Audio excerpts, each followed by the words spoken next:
Welcome, everybody. We are very excited about our second hormone challenge. So this time we are focusing on weight loss, a hot topic. And our first one was actually on energy. And so it was a toss up. Which one do we do first? We chose energy first because it absolutely plays into weight loss, but weight loss we really feel resonates with everyone. And so we're excited to share what we're going to talk about today. If this is your first time joining one of our challenges, let us know in the chat line. And if you did our hormone challenge for energy, let us know as well. And we see certainly some of our regular faces and people who we work with every day, as well as some new ones. So let us know if you're new. We're excited to meet you, even though we can't see you, but you can see us. So let's get the chatter going in the chat line. Lots of important questions to ask and to answer. And so we want to hear from you. If you have a burning question right away, we will be touching on everything throughout the next 5 days. So start the questions coming. We are recording this and sharing it later in our Facebook page and sending the recording by email. So you can catch any portions you missed, and you can also know what the other questions that were asked for. All right, so this week is going to be packed with the best we have to offer when it comes to hormone balance and metabolism. And for many of you, we hope that this will be that missing piece to inspire you to actually take action, something that makes sense, that helps you put it all together in a meaningful way. It's not just about weight loss, it's about how it all fits together. Yeah, and the amazing thing about when we're balancing hormones is that not only can you kind of lose that weight and that really stubborn weight, but you can also have, more energy, better digestion, healthy skin, and amazing sleep. So anytime throughout our talk today, if anything pops into your mind, you can just ask us in the chat line or post it to the Facebook page. We also have the email address. If you guys aren't on the Facebook page, you can email to hormonechallenge@higherhealthcenter.com. And we'll be keeping you in the loop there of everything that's kind of happening on the Facebook page. And we will try and answer questions today. And if we don't get a chance to answer your questions, then we'll try and answer those tomorrow.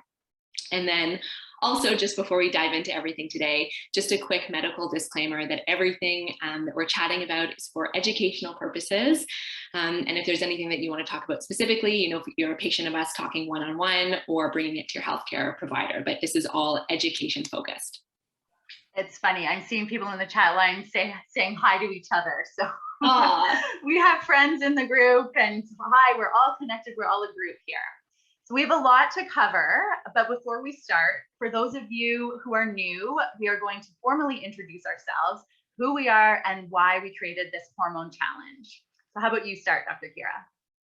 Yeah, so I'm Dr. Kira, and I am so passionate about really helping women to understand how their hormones impact all areas of their health and wellness, so including their weight. And I love supporting women and kind of understanding and tuning into their hormonal rhythms, whether that's monthly or it's the season of life that they're in, to really tune in and use that knowledge to feel really good in their bodies. And I know, like, personally for myself, I've had different, weight challenges throughout my life. And I always find that when I'm most in tune with my hormonal rhythms, I know how to nourish myself properly. And that's when I feel really good in my body. And I'm Dr. Tara Campbell, and I have a personal story with hormone and weight challenges. I went through a period of time in university where I was both underweight and overweight, and I really struggled, and that of course brought in mood changes.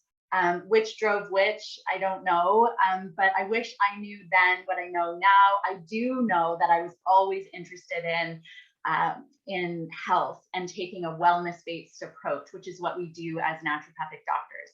And I knew at that time, when I was really struggling, that it was something more than what I was being told, and that I knew it was my hormones, but to help to have other people understand that it was, I think it can be more about what is the quick fix.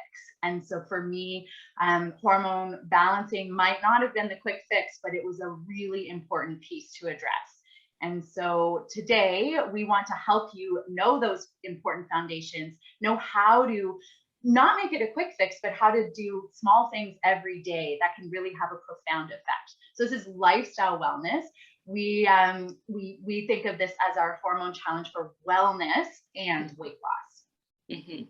Mm-hmm. And it's so, like, even what you said there about the mood and the weight thing too, like given the time that we're all in right now with the pandemic, like we've heard from so many people that they've really struggled with weight gain. And of course there's like the mood stuff that's going in there as well. And it's not just been about like eating the wrong foods, but it just kind of like, given what we've gone through, we're all living such, like the way that we're living has changed a lot. And so that's had consequences on our hormones. So just kind of learning how to bring these practices, these kind of wellness practices back to help balance our hormones again. And yeah, I mean, if you guys are comfortable, kind of share with us in the chat, like what brought you here and kind of how you've been over this past year. Yeah, we really want to hear from you about that. And we want others to hear your story. So this is collective. And when we share together, we actually learn more, and we'll get more out of this. And when I think back to the beginning of the pandemic and the very early stages, something that I thought was amazing was this focus on the foundations of wellness, like getting back to those simple basics. And that absolutely applies to weight. So, you know, pandemic hits and we're out of control. A lot of weight struggles and food choices happen when we feel out of control. So throw a pandemic in there and it gets us to this raw discomfort and our actions that will stem from that. So how can we help you sit through the discomfort, manage emotions, manage your wellness, not through food, right? So it's about really doing those simple, small steps that we're going to talk about. Getting your body back into rhythm.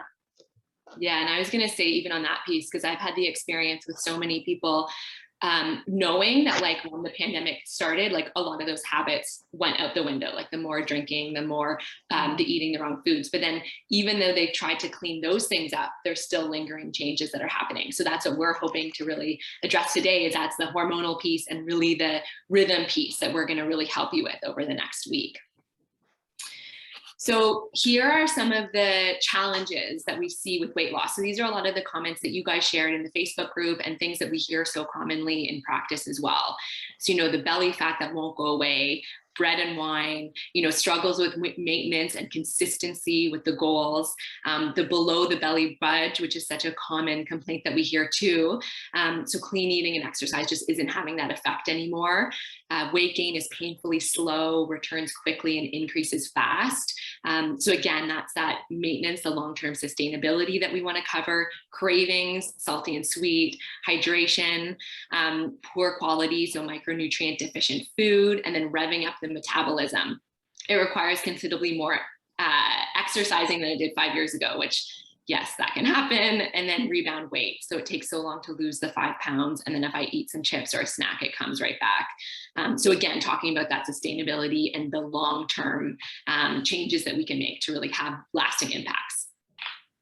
And keep inputting what your challenges are with weight loss specifically in the chat line, as we tell you what we will be covering, what you're going to learn over the next 5 days.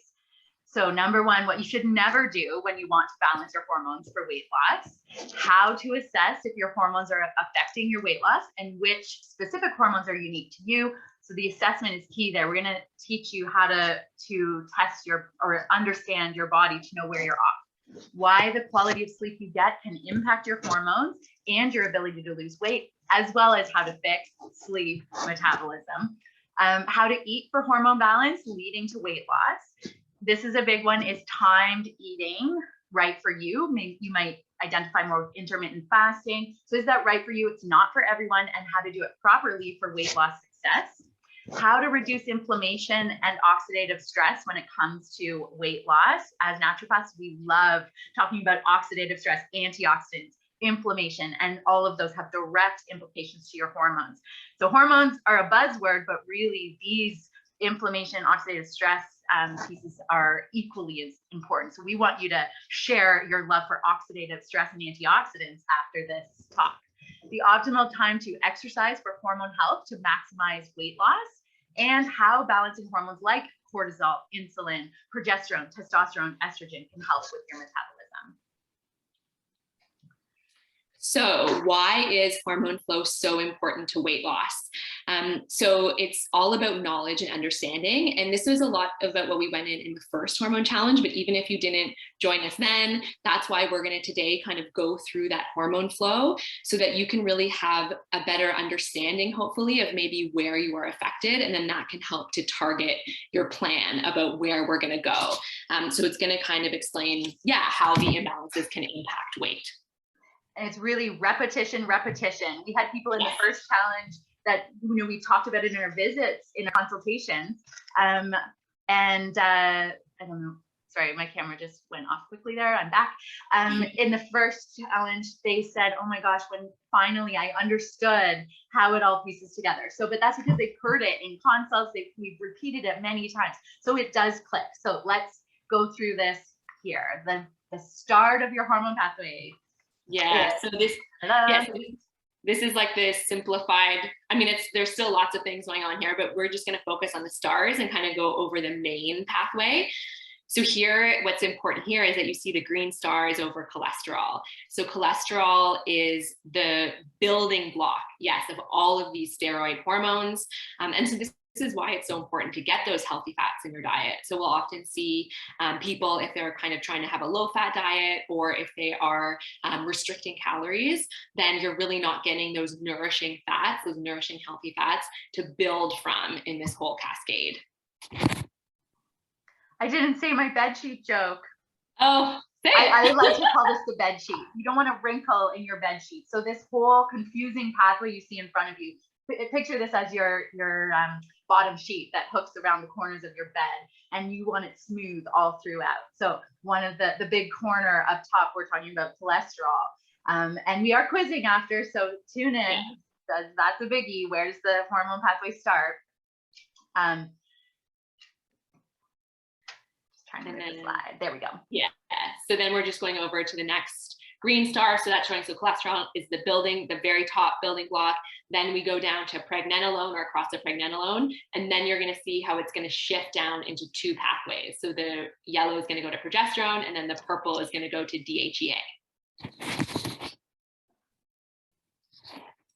So then so what we want to really focus on in this part, so now we're focusing on the yellow pathway. So this is what we talked about last time, is this is really the calming anti-inflammatory pathway. So progesterone converts in the adrenal glands into cortisol. And so this whole pathway there, and we'll get more into this as the week goes on, but this is really our calming, our anti-inflammatory pathway. And then there's going to be links here to our weight. So especially with cortisol, we think of stress, high stress times. And then with progesterone, it's balanced with estrogen. So through the menstrual cycle, we'll go into that in terms of how all of that, but this is the calming pathway. Yeah, really just implant that in your mind. Progesterone to cortisol, calming pathway. Then the other side is our energizing pathway. So we go to DHEA. And Kira, can you see me circling the stars? Okay, good. Okay, so then on your DHEA pathway, DHEA will metabolize to your androgens, to testosterone, and then to estrogen. We like really reminding that estrogen is a metabolite from testosterone. And you think of testosterone as your oomph, your drive. It's present in men and women. And so specific to weight, testosterone and estrogen are as important as progesterone and cortisol. We want balance. We want hormone harmony. We want the bed sheet smooth for your best metabolism. So let's quiz you. And a few very simple questions to put your knowledge to the test. We'll go to,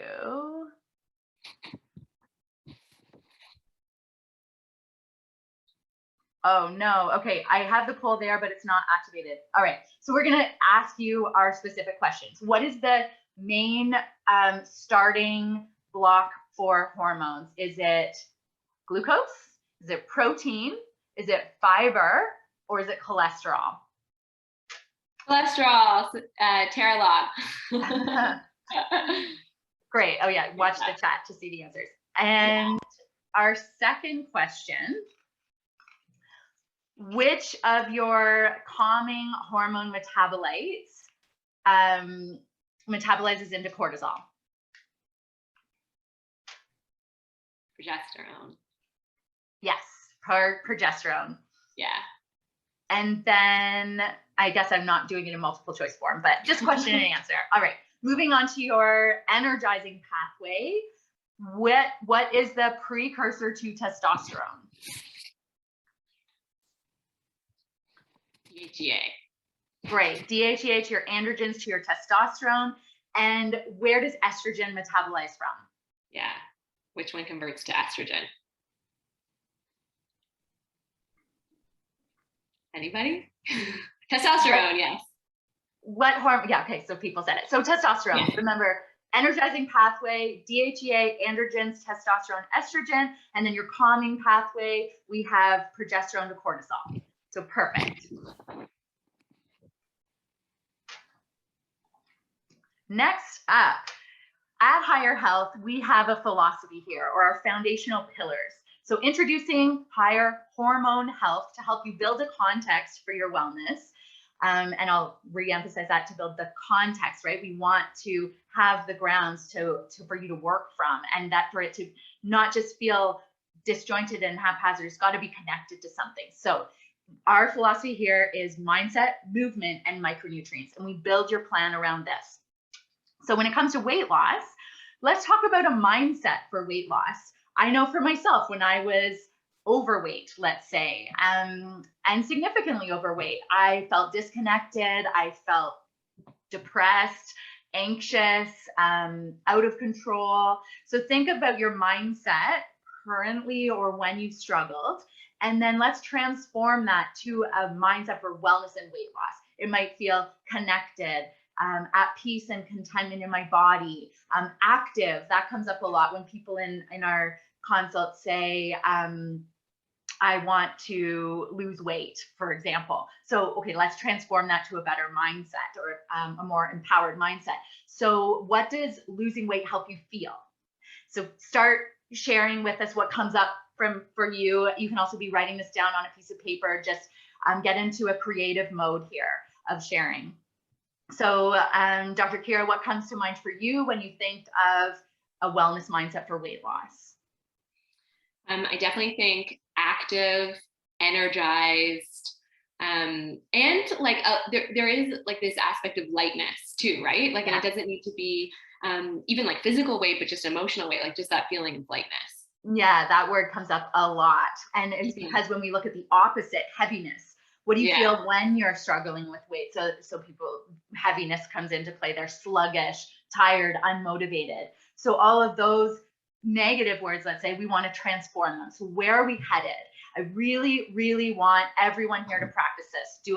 On a piece of paper, draw a big circle in the center. That's your mindset. And let's reframe your mindset for weight loss and wellness. Then movement, this is really key. We feel better when we move. So what form of movement is best for you? What form of movement is best for weight loss? We're also going to talk about what to do when you don't like exercise, because movement is so much more than exercise. And we want to match the rhythms of your cycle, your estrogen cycle, your progesterone cycle. And for the men in the group here, there is still a cycle. It's more of a daily cycle for you. And so really matching your exercise to your hormone rhythms. And then micronutrients. I was talking to Kira about hormone balance, and where I get really excited about it, and it's all about micronutrients and cellular health. How to optimize your cellular health for hormone balance and weight loss and wellness. And there's 5 parts to this that we will talk about. And then we're going to expand on, Kira, I'll have you expand on this, but just introducing, we look at our mindset, movement, micronutrients, and now we're applying it to a platform for weight loss. And so you go, Kira.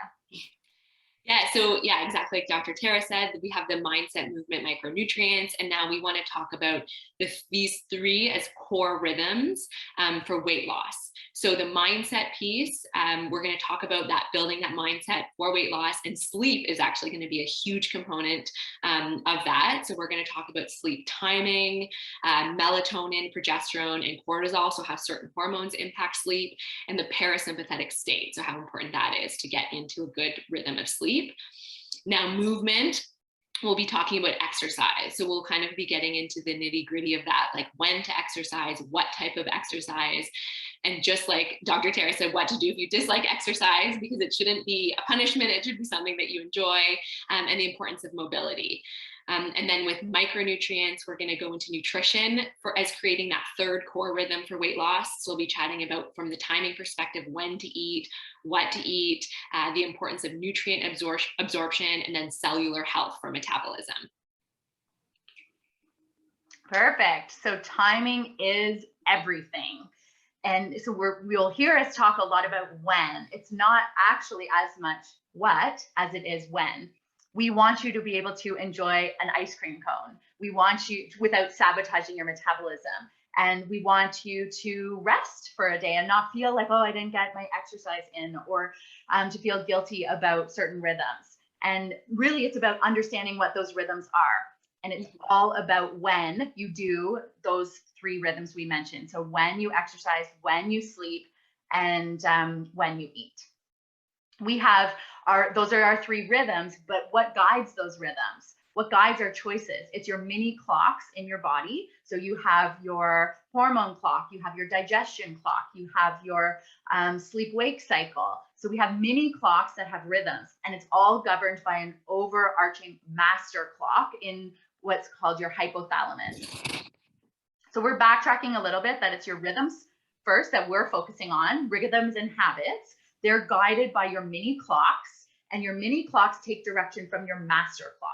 So when your rhythms get out of sync, when you're not sleeping, when you're eating at all different times in the day, when your exercise routines are not present, or just also they don't have a rhythm to them, that's going to throw off your mini clocks, which then will affect your master clock. And that's why weight loss, stubborn weight loss happens, is that your whole body, it's almost like it doesn't trust you, and it doesn't have a time. So we want to get you back into a rhythm so that you know the times. Your body begins to trust you, knows when you're going to eat, knows when you're going to sleep.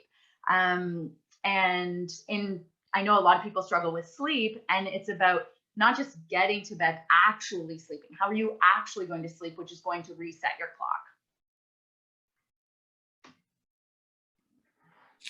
So how does the circadian rhythm affect our weight? So circadian rhythms can influence important functions in our body. So like we talked about, they're going to influence the hormone release from our different organ systems, our eating habits, and our digestion. So we're going to talk about how those are on a timed circadian rhythm, as well as our body temperature throughout the day and our metabolism.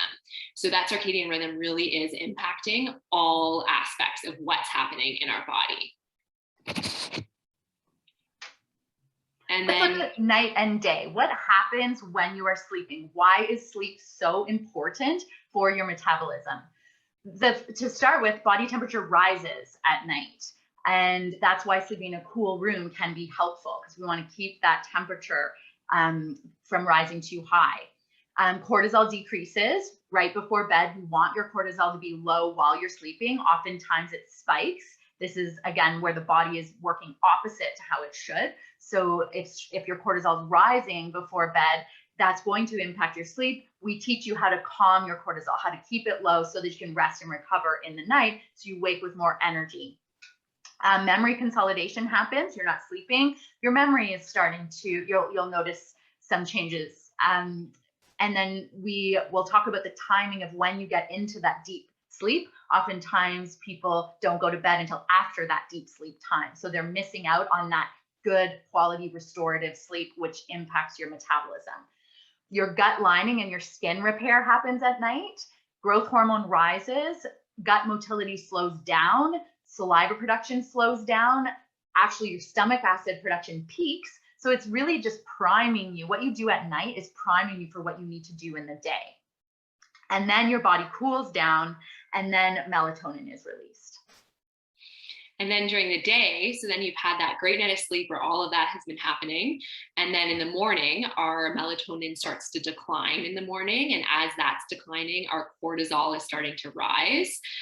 You'll often, the digestive system is going. So often you'll have a bowel movement in the morning. You're actually at your peak glucose regulation in the morning. So after a good night's sleep, that's when your glucose metabolism is peaking.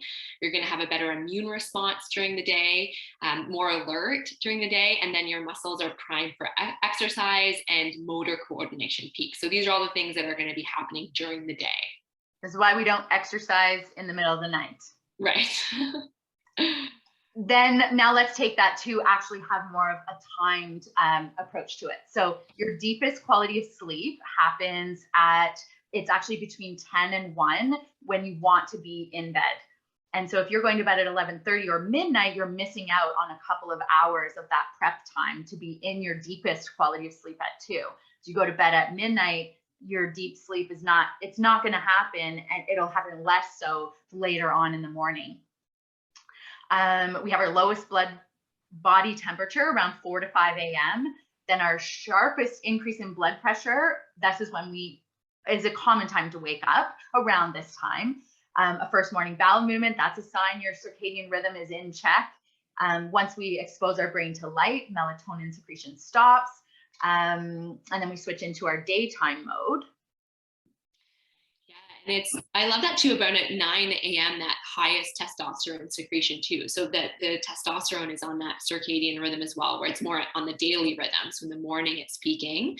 10 a.m. is going to be kind of when you're at your highest alertness, which I hear from a lot of people too. They feel like mid-morning is kind of when they feel the best, like focus wise. In the afternoon, you're going to have better coordination and reaction time. Around 5 p.m., so this is kind of the late afternoon, is the best muscle strength and cardiovascular efficiency. So we'll be going over this in the exercise portion too, but there's that time of day is best for that. Highest blood pressure around 6, highest body temperature. And then so now that the sun is set, you see it setting around 6 in this graph. Then a couple hours later, that's when the melatonin secretion starts. So when we've lost that exposure to daylight, and then you're getting in bed and your bowel movements will be suppressed. Digestion from that perspective will be suppressed for the night. And so we walk you through these times specific to you. I wanted to highlight one example of testosterone being its highest in the morning. That's the peak of your energy pathway, right? That's when then you feel you're most alert. But I know for some people, a lot of people prefer exercise in morning. So it's like boosting these hormones further. But some people really prefer their exercise at 5. And that's when, by exercising then, you're giving yourself another boost of testosterone to get you through, to feel energized again. Mm-hmm. Yeah, and your muscles are primed for it then. And Kira, you wanted to say just your main, first morning, how that affects your evening time. Well, so that goes back to the light and the dark. So that's why you want to have that light first thing in the morning, because that's going to increase your cortisol production and stop your melatonin, so that later in the day, that's when your melatonin is going to peak once the dark has come. So we're going to go into that light and dark, but that is, you need to have that light first thing in the morning so that you know that you're going to have a good melatonin peak later in the day at night. And that's why we want you to now track these numbers. We've been tracking ourselves, and it's interesting. This past week, I said it on our Facebook chat line, it was a bit rainy, busy week. I personally wasn't able to get out to the sun or to light first thing in the morning. And when I was doing this tracking, I went, oh my goodness, my first light exposure was 2 o'clock in the afternoon. This is something we saw a lot in the pandemic. People were at home, working from home, and they didn't actually get out of their house until the afternoon, which is not good for your overall metabolism and for your hormone balance. So the first step, our big take-home message today, is we want you to understand your hormone flow, the basics, just really knowing there's a calming side, there's a energizing side, and then how it all works together as a symphony. And then also tracking your timing, because you'll see how that's impacting you as we go throughout the week. So we want to look at what time do you go to bed? So you'll be filling this out the next day. So what time when did you wake up? Was it with an alarm or without? So put the time in and just say yes or no, or with or without. And then when did you go to sleep last night? When were you in bed, and when approximately do you think you fell asleep? And this will highlight if there's a long gap between in bed and falling asleep, and where we need to focus on. And then when did you turn all screens off? Kira, how did you? Good one. Yeah, I mean, I love this chart, and it'll be so great to have you guys kind of going through the week and like filling these all out. And I think you'll have a lot of realizations when you go through it. Yeah, for the when did you turn off all screens last night, that I found that one really interesting as I've gone through it in the last week. But we'll be chatting all about, because with that melatonin production, that's why we want the screens off earlier. And then when did you expose your eyes to sunlight or red light in the morning? And so Dr. Tara, that's what you were saying. You were noticing that that was so much later than normal. And then we're going to go into your mindset of wellness today and picking 3 priming intentions for the day. Do you want to explain a bit more about how we can pick those ones out and what those could be?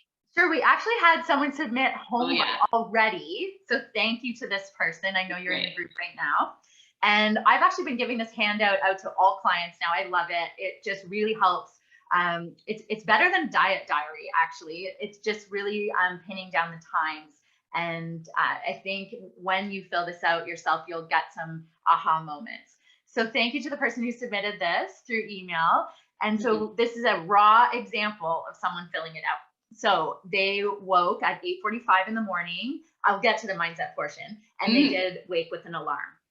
Do you remember the Dr. Seuss book where there was someone was biting the tail of Dr. Seuss, and Dr. Seuss went, ah! That's like the alarm clock waking you up in the morning. It's a shock to your system. It is better if you can wake without an alarm. So if you're in sync, if you tell your body, okay, I need to be up at 6 tomorrow morning. You want to be able to tell yourself that, and then your body wakes at that time, which actually happens. It's fascinating. And then you can set your alarm a little bit later as a safety net, just in case something happens, but try to wake without an alarm. And then, so this person went to bed at 11 p.m. When did they turn off? Okay, there were 2 forms. We edited it a little bit throughout. So it doesn't say when did you actually fall asleep. So bed at 11. When did you actually fall asleep? You can input that. Then when did you first when did you turn off all screens? So this person, it's so difficult. I did the same. Screens went off at the time of bed. This is a habit I personally want to work on, to keep my phone out of my bedroom and to read before bed. Okay, so then when did you first expose your eyes to sunlight?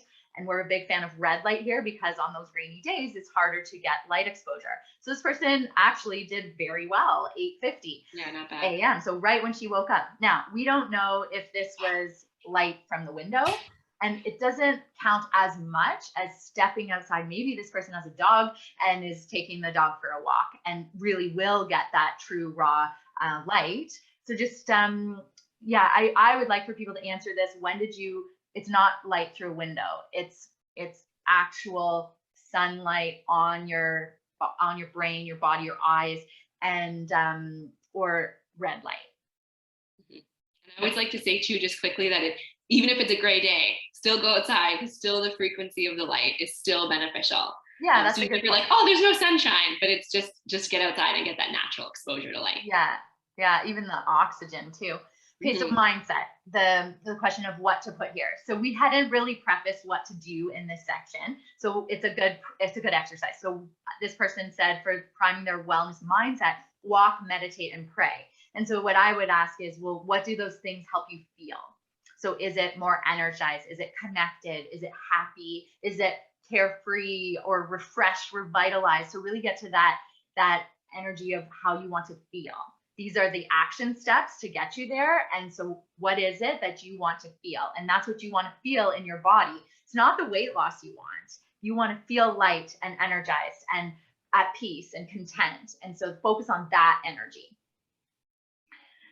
And then when was your first bite or sip of the day? So on Wednesday, we're digging into or diving in or whatever analogy of eating, we're getting into food and timing. And so this is very interesting. So start tracking now. When was your first bite of the day, even your first sip, and maybe differentiate that, because there will be a question of, does coffee affect your metabolism? I'm seeing it in the chat line already. So mark off, if it was just coffee, great, but then also when was your first food? And was there something in your coffee, sugar, milk, whatnot? So say if it was black coffee, specify that. Then when was your last bite of the day? So you'll input this the next day. And just have to move our, okay, and then type of exercise. So when did you exercise and what type? And we should actually change the word exercise to movement. So I like to, it doesn't have to be exercise per se, just what movement did you do? If you had a massage that day, that would count. Oh, this person went sea kayaking. Yeah, that's cool. Great. Perfect. And I like that they actually put the distance that they walked. Yeah, so just oh, sorry. I was just going to say, I don't know if people, like, I'm sure this is in the Facebook group too, under the file section, just if you haven't been able to see it there. So then you can download this for you, just in case you guys haven't actually seen this yet. Great. And then it will be attached in the email that's coming to you today with this recording. All right, so let's get into our agenda for the week. So today was just an intro, getting you excited about how your hormone rhythms and your clocks are affecting your metabolism. We hope that is a completely new thing for you, so that it takes the focus off of weight loss rigidity and puts it into timing, something you can tangibly look at and have some data for. And then, so then for tomorrow, we're going to go into day 2, which is all about stubborn weight begins with stubborn sleep. So we're going to be chatting about key strategies to get your sleep quality back on track. And then in day 3, we're going to be chatting about cellular health, nutrient absorption, and timed eating for weight loss. So then that'll cover more on how we were asking about your last bite of food at night, and then first thing in the morning. So we'll kind of be covering all that, movement for metabolism. And then day 4, we'll be going deep into the hormone harmony for weight loss. So we'll be talking about insulin and cortisol, progesterone, testosterone, thyroid. So kind of building on that pathway that we shared today to dig a bit deeper into all of those hormones, where they might be off, and then to creating your action plan. And then on day 5, we'll be connecting your clocks for weight loss and beyond. I'm really excited about tomorrow. Tomorrow will be good. It's the hottest, it's the biggest topic. Okay, so we want to make your efforts count. We have a point system. We had a lot of fun with this in the first challenge. We have amazing prizes. So a red light, the hormone testing that we talked about. So here's how you accumulate points. It's very easy to do, and I'm sure the winners of last time may have been surprised. It was just them participating through true interest, and then they actually were in the running for the prize and won. So you get 1 point for sharing a positive comment on anyone's post. We are tracking this. And so energy begets energy. So you comment on someone's, you feel an energy from that, they feel an energy from that, and that just connects us all even further on this meaningful journey. And so we want to encourage your participation. You get 3 points for posting or sending us completed homework. So 3 points for that, for submitting your tracking already. That's amazing. And we have homework at the end of each day. So today's homework is just for you to start on the tracking sheet, and then you'll be submitting that once you have more info on it, but we'll have a daily piece of homework. And then 5 points for referring someone else to join. We love seeing the community build, and so shared wellness is even more powerful. Join our movement, join our hormone challenge. When you refer someone to this challenge, and it's not too late, they'll be asked to give us your name, and so we're adding that to your points. 7 points for sharing your story. We've shared ours. It's very simple, easy, or it can be detailed. Share with us, and you get 7 points for that. And whether you post it or you email us confidentially, all of that counts. So as a group, it's good to know we're not alone. A collective effort can really enhance your results. What is the most important body rhythm for weight loss? Put it in the comments. Get your guesses. And I'll give you a hint. It's tomorrow's topic. This is where we see many Sleep. people struggle. We want you to have, yes, the best sleep. And we want to address real challenges there. We know it's not just about, oh, get into bed at 9 and fall asleep at 9:30. It doesn't work that way. There's so much more complex. And so we're going to be talking about this tomorrow from a hormone perspective. We have some little tricks and tips for you to try that pertain to circadian rhythm. And so that is tomorrow. Here are the questions we'll be asking and answering. So what haven't you explored when it comes to actually receiving the quality of sleep you need in order to facilitate your weight loss? How to remind your body of inherent circadian rhythm for sleep to get your body trusting you again. The ins and outs of melatonin for sleep, weight loss, and wellness. Progesterone and your parasympathetic sleep mode. How to time nutrition for sleep and hunger hormones, and how to bring them back in sync. So now we're going to pan out to question and answer. And so we'll stop the share of our presentation. And one second.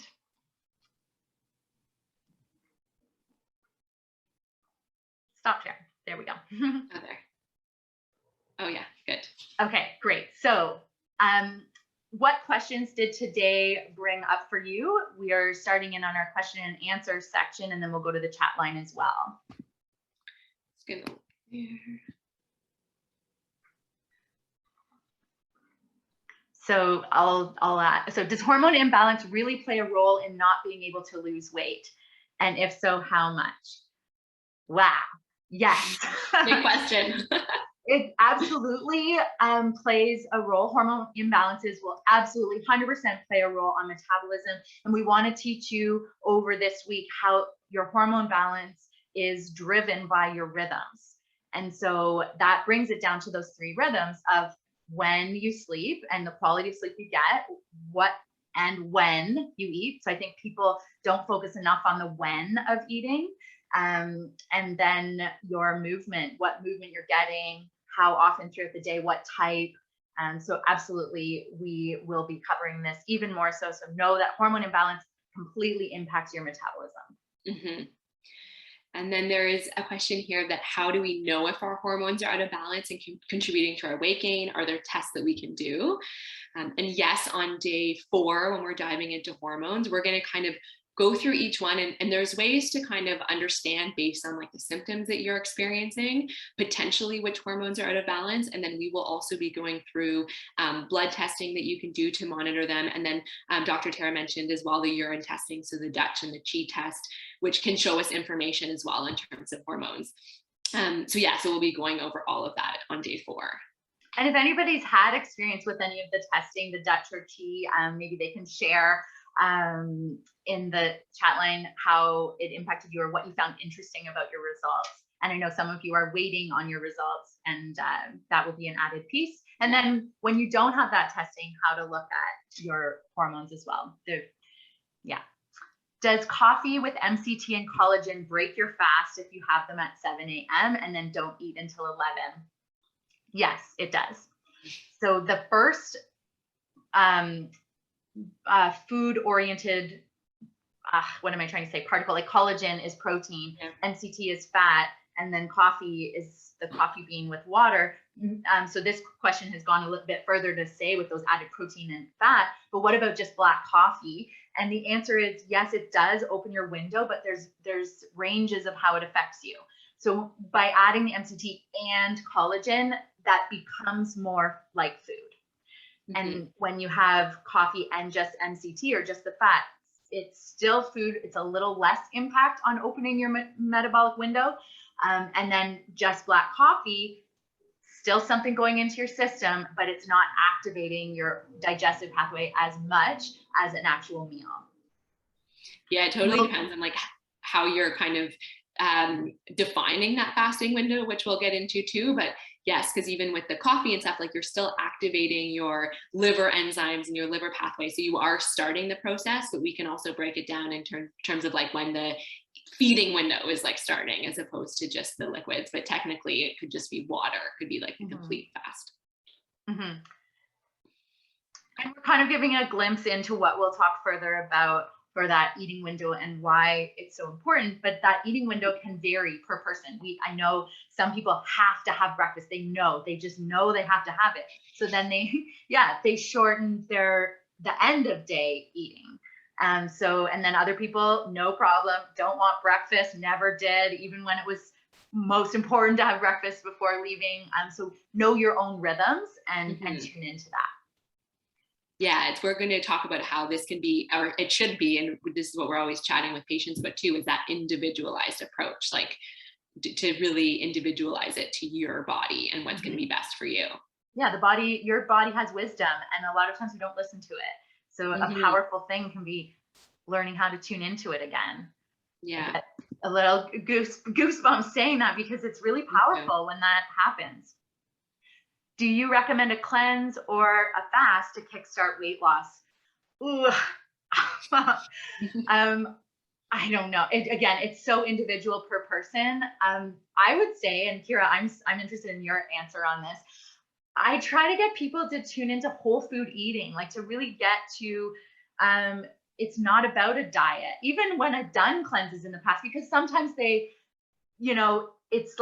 having a plan, right? So whether it was a modified juice cleanse where I'd have people have 3 raw juices in a day and then a really healthy whole meal, the purpose of that was really just to increase micronutrients in the day. And we just happen to pair that plan to it.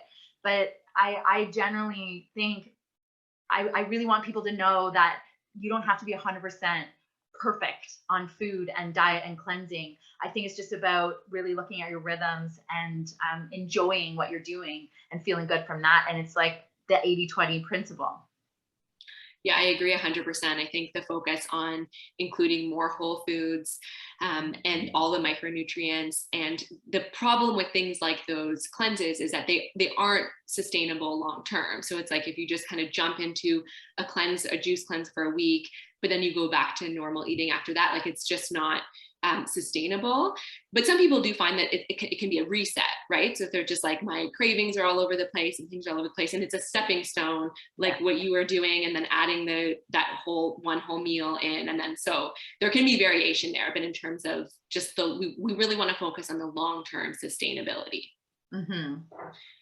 There's a question here about thoughts on using a happy light on a regular basis. So the blue light, which is great. I love the blue lights, especially as we're going through into winter and like it's going to get dark earlier. Sorry, it's still dark in the morning when you wake up. That's personally what I use in the morning to get my blue light right away because I'm up quite early. So I think that those can be fantastic as well. Is it blue light or white? I think it's white. Blue. No, the blue lights. The left? Yeah, they're blue lights. So there's white light too. Like this is where the red light, we love red light here as well. It's the full spectrum light. So it's white is part of that. There's blue, white, red. But I guess differentiating blue light from your screens versus from the sun. Yeah, no, I'm pretty sure it's still considered blue light for the like used for seasonal affective disorder and stuff. That is what it is. Yeah. Okay, so if I'm through menopause but doing bioidentical HRT, so hormone replacement therapy, what cycle would I be considered in? Well, so there's estrogen hormones and progesterone hormones. And so knowing for some people on bioidentical hormones, you don't take each hormone the whole cycle. There is a bit of a rhythm to it. There's when you'll take the estrogen and when you take the progesterone. Other times you do take it consistently through. And so let's take hormones out of it, the bioidentical hormones or HRT. Even in menopause, you still have a bit of a cycle. Your adrenal glands still make hormones. It's less, but you still actually produce those hormones. I like to have people look at a month. And so many things that we have people do are good at any time in the cycle at that time. So you can just look at, and sorry, backtracking, but the transition is important. So knowing there's a transition, you can't always be intense or push or be super focused on clean eating. So you have to have a push and a pull. And so I have looked at the first 2 weeks of a month is your estrogen phase, and the second 2 weeks of a month is progesterone phase. You can flip that, but having a bit of transition between estrogen and progesterone timing is good. So you can self-pick, you can select when, just make sure there's a transition. Yeah, because we can go into moon cycling and all that kind of stuff too. I find when we do the moon, like so full moon to new moon, and so if you think of energizing and building the new moon building to the full moon, so those 2 weeks, that's the energizing phase. You're building, you're growing. It's estrogenic. Then when the full moon is shrinking, that's your progesterogenic, you're calming. So that, but people, it gets harder to go with the moon. It's harder to just track because then you have to kind of know like where the moon is at. So, but it is fascinating. Yeah. Yeah. One more question here. How long should your first exposure to light be in the morning? So that's a great question. First, I would just say like at like however long you can kind of do it. So even if you're quick, if it's you have like a quick route, so you have a lot going on in the morning, then even just stepping outside for a few minutes is great. But if you can do it for 15 minutes where you're getting that direct exposure, that's excellent too. But even if it's just a few minutes stepping outside, let's just start there. Yeah. Does water with lemon and apple cider vinegar break your fast? Yes. It activates your digestion, but it's, if that's all you're having and you feel good with that, there's still a benefit to that. So there's good, better, best. And we're going to look further at your eating window and the specifics of that eating window. So great question. We'll address further. Quick answer is yes, it does, but not so bad. Yeah. And then I think that's all for the Q&A. So, I mean, if you guys have more questions, side as well. Oh, did you? I saw a few there. If there's any more questions, you can also post them to the Facebook page or email us in, and then we'll be sure to answer those ones tomorrow. Yeah. Sorry, I'm just going through the chat line to see if there was any further questions there. Just people waiting for their Dutch test, people who've done them in the past. When you track the handout that we're giving you, you'll understand more about how to look at which hormones are off. And if you're not on Facebook, don't worry. As we said, we'll be sharing all of the chatter and just key points that get talked about or shared in our emailing. And oh, sorry, someone just wrote here too, because I definitely want to make this point, is that does this also apply to women who have gone through menopause? Absolutely. Like everything that we're talking about this whole week, all the rhythms, some of the nuances there in terms of that like estrogen and progesterone shift is different, but really when we're going into the like mindset, the sleep, the movement, the nutrition and all that, of course, absolutely. Men, women, menopause, not applicable to everybody. We don't discriminate. Yeah. Okay, so we'll see you tomorrow. It's not too late to invite a friend to join our community. There's going to be lots of chatter on both sides on Facebook and by email. And so reach out to us. We're here for you. This is very exciting and meaningful. And so we wish you all an amazing week, and we'll be with you throughout. Yeah. See you tomorrow. Okay, bye. Bye.